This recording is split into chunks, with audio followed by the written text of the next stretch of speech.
नमस्कार दोस्तों, स्वागत है आपके अपने YouTube channel S study IQ में। आज का हमारा टॉपिक है संविधान, जिसे कि हम कॉन्स्टिट्यूशन भी कहते हैं। इससे जुड़े टॉप 35 क्वेश्चन इस वीडियो में लेके आई हूँ, जो आपके किसी भी कम्पिटिटिव एग्जाम के लिए काफ़ी ज़्यादा यूजफुल होने वाला है। तो चलिए बिना टाइम वेस्ट किए हुए हम अपने फर्स्ट क्वेश्चन की ओर चलते हैं। फर्स्ट क्वेश्चन आपके स्क्रीन पे। भारत में संविधान को कब अपनाया गया? तो इसका राइट आंसर है 26 नवंबर 1949 ईस्वी में, यानी कि option number C is correct answer. Bharat में संविधान को 26 नवंबर 1949 ईस्वी को अपनाया गया था। संविधान 26 नवंबर 1949 को बनकर तैयार हुआ था। चलिए नेक्स्ट क्वेश्चन। संपूर्ण संविधान को कब लागू किया गया? तो इसका राइट आंसर है 26 जनवरी 1950 ईस्वी में, option number A is correct answer. संपूर्ण संविधान को 26 जनवरी 1950 ईस्वी को लागू किया गया। चलिए नेक्स्ट। भारतीय संविधान का पिता किसे कहा जाता है? तो इसका राइट आंसर है doctor Bhimrao Ambedkar. Option number D is correct answer. भारतीय संविधान का पिता डॉक्टर भीमराव अंबेडकर को कहा जाता है। चलिए नेक्स्ट। मूल संविधान में कितने अनुच्छेद थे? तो इसका राइट आंसर है 395 अनुच्छेद। Option number C is correct answer. जब संविधान लागू हुआ था तब उसमें 395 अनुच्छेद थे। चलिए नेक्स्ट क्वेश्चन। जब संविधान लागू हुआ तब उसमें कितनी अनुसूचियां थी? तो इसका राइट आंसर है 8 अनुसूचियां। Option number C is correct answer. जब संविधान लागू हुआ तब उसमें 8 अनुसूचियां थी। चलिए नेक्स्ट। जब संविधान लागू हुआ था तब उसमें कितने भाग थे? तो इसका राइट आंसर है 22 भाग। Option number D is correct answer. जब संविधान लागू हुआ तब उसमें 22 भाग थे। चलिए नेक्स्ट। वर्तमान संविधान में कितने भाग हैं? तो इसका राइट आंसर है 25 भाग। Option number D is correct answer. वर्तमान संविधान में 25 भाग हैं। चलिए नेक्स्ट। वर्तमान में संविधान में कितनी अनुसूचियां हैं? तो इसका राइट आंसर है 12 अनुसूचियां। Option number C is correct answer. वर्तमान में संविधान में 12 अनुसूचियां हैं। चलिए नेक्स्ट। संविधान सभा का प्रथम बैठक कब हुआ था? तो इसका राइट आंसर है 9 दिसंबर 1946 ईस्वी में। Option number C is correct answer. संविधान सभा का प्रथम बैठक 9 दिसंबर 1946 ईस्वी में हुआ था। चलिए नेक्स्ट। संविधान सभा का अस्थायी सदस्य किसे चुना गया था? तो इसका राइट आंसर है doctor Rajendra Prasad. Option number B is correct answer. संविधान सभा का अस्थायी अध्यक्ष डॉक्टर राजेंद्र प्रसाद को चुना गया था, जो बाद में भारत के राष्ट्रपति बने थे। चलिए नेक्स्ट। संविधान सभा का अस्थायी अध्यक्ष किसे चुना गया था? तो इसका राइट आंसर है doctor Sachchidanand Sinha. Option number C is correct answer. संविधान सभा का अस्थायी अध्यक्ष डॉक्टर सच्चिदानंद सिन्हा को चुना गया था। चलिए नेक्स्ट।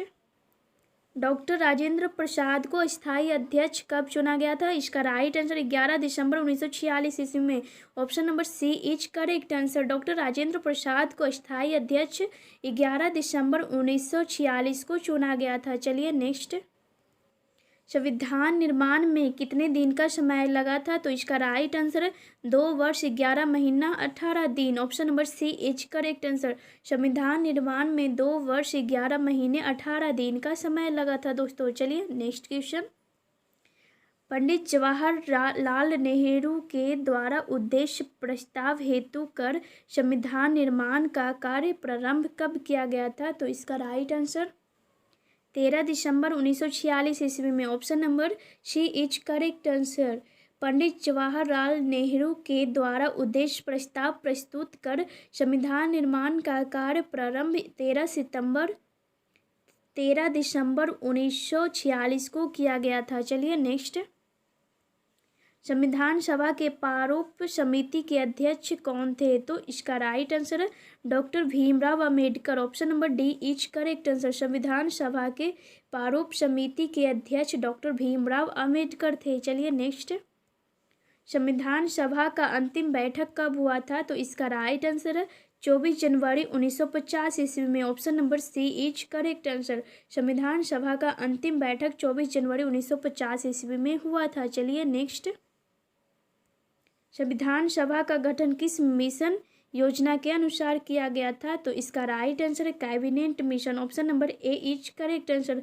संविधान सभा का गठन कैबिनेट मिशन योजना के अनुसार किया गया था। चलिए नेक्स्ट, संविधान सभा ने राष्ट्रीय ध्वज को कब अपनाया गया था? तो इसका राइट आंसर है 22 जुलाई 1947 ईस्वी में, option number C is correct answer. संविधान सभा ने राष्ट्रीय ध्वज तिरंगा को 22 जुलाई 1947 को अपनाया गया था। चलिए नेक्स्ट, संविधान सभा ने राष्ट्रगान को कब अपनाया गया था? तो इसका राइट आंसर है 24 जनवरी 1950 ईस्वी में, option number D is correct answer. संविधान सभा ने राष्ट्रीय गान को 24 जनवरी 1950 ईस्वी में अपनाया गया था। चलिए नेक्स्ट, संविधान सभा ने राष्ट्रीय गीत को कब अपनाया गया था? तो इसका राइट आंसर है 24 जनवरी 1950 ईस्वी में, option number C is correct answer. संविधान सभा ने राष्ट्रीय गीत को 24 जनवरी 1950 ईस्वी में अपनाया गया था। चलिए नेक्स्ट, सबसे लंबा लिखित संविधान कौन से देश का है? तो राइट आंसर है Bharat, option number C is correct answer. सबसे लंबा लिखित संविधान भारत का है। चलिए नेक्स्ट, आपातकाल के दौरान कौन से संविधान संशोधन के द्वारा प्रस्तावना में समाजवादी, धर्मनिरपेक्ष और अखंडता शब्द जोड़े गए? तो इसका राइट आंसर है 42वें संविधान संशोधन 1976 द्वारा। आपातकाल के दौरान 42वें संविधान संशोधन 1976 के द्वारा प्रस्तावना में समाजवादी, धर्मनिरपेक्ष और अखंडता शब्द जोड़े गए थे। चलिए नेक्स्ट,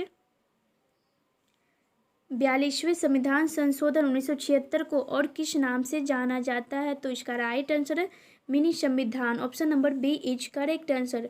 42वें संविधान संशोधन 1976 को मिनी संविधान के नाम से जाना जाता है। चलिए नेक्स्ट, संविधान सभा का उपाध्यक्ष के रूप में किसे चुना गया था? तो इसका राइट आंसर है H.C. Mukherjee, option number C is correct answer.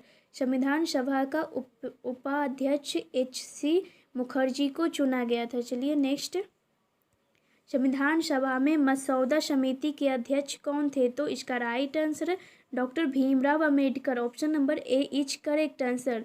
संविधान सभा के मसौदा समिति के अध्यक्ष डॉक्टर भीमराव अंबेडकर थे। चलिए नेक्स्ट, भारत में प्रथम आम चुनाव को कब आयोजित किया गया था? तो इसका राइट आंसर है 1992 ईस्वी में, option number A is correct answer. Bharat में प्रथम आम चुनाव 1992 को आयोजित हुआ था। दोस्तों, एक व्यूअर ने हमसे कमेंट में पूछा कि आम चुनाव किसे कहा जाता है। तो आइए इसमें हम जानते हैं कि आम चुनाव किसे कहते हैं। तो आम चुनाव एक ऐसी प्रक्रिया है दोस्तों जो लोकतंत्र में होने वाले चुनाव होते हैं, जिसमें नागरिकों को उनके चुनाव अधिकारों का उपयोग करने की अनुमति दी जाती है। ये चुनाव एक निश्चित समय सीमा के दौरान होते हैं दोस्तों, जब लोग अपने नेताओं का चयन करते हैं, जैसे कि हमारे मुख्यमंत्री और प्रधानमंत्री का जो इलेक्शन होता है उसे हम आम चुनाव कह सकते हैं। देखिए, भारत में आम चुनाव देश के सभी नागरिकों के लिए महत्वपूर्ण होते हैं। इन चुनावों में नागरिक वोट डालकर देश के नेताओं का चयन करते हैं जो उनके लिए निर्देशक होंगे। आम चुनाव भारत में लोकसभा, राज्यसभा, राज्य विधानसभा और नगर पालिका चुनावों को सम्मिलित करते होते हैं। आम चुनाव देश में लोगों की जनता एवं उनके भावनाओं का मूल्यांकन करते हैं, जिसके द्वारा नेताओं को सार्वजनिक रूप से जनमत मिलता है, जिसके आधार पर वे देश के निर्माण में अपना योगदान देते हैं। इसलिए आम चुनाव देश के लिए बहुत महत्वपूर्ण होते हैं। दोस्तों, मुझे उम्मीद है कि आप आम चुनाव किसे कहते हैं ये जान गए होंगे। चलिए नेक्स्ट क्वेश्चन, कौन बम्बई प्रेसिडेंट से संविधान सभा के लिए चुना गया था? तो इसका राइट आंसर है doctor Bhimrao Ambedkar, option number D is correct answer. Doctor Bhimrao Ambedkar Mumbai president से संविधान सभा के लिए चुने गए थे। चलिए नेक्स्ट, भारत में कौन से सत्र के बीच पहला आम चुनाव हुआ था? तो इसका राइट आंसर है 25 अक्टूबर 1991 से 21 फरवरी 1952 ईस्वी को, option number A is correct answer. Bharat में 25 अक्टूबर 1991 से 21 फरवरी 1992 के बीच पहला आम चुनाव हुआ था। चलिए नेक्स्ट, डॉक्टर भीमराव अंबेडकर का जन्म कब हुआ था? तो इसका राइट आंसर है इंदौर, मध्य प्रदेश में। डॉक्टर भीमराव अंबेडकर का जन्म मध्य प्रदेश राज्य के इंदौर जिले के महू तहसील में हुआ था। चलिए नेक्स्ट, भारतीय संविधान का अभिभावक कौन है? तो इसका राइट आंसर है भारत का उच्चतम न्यायालय। Option number B is correct answer. भारतीय संविधान का अभिभावक भारत का उच्चतम न्यायालय है। चलिए नेक्स्ट, भारतीय संविधान का मसौदा किस दिन पूरा किया गया था? तो इसका राइट आंसर है 26 नवंबर 1949 ईस्वी में।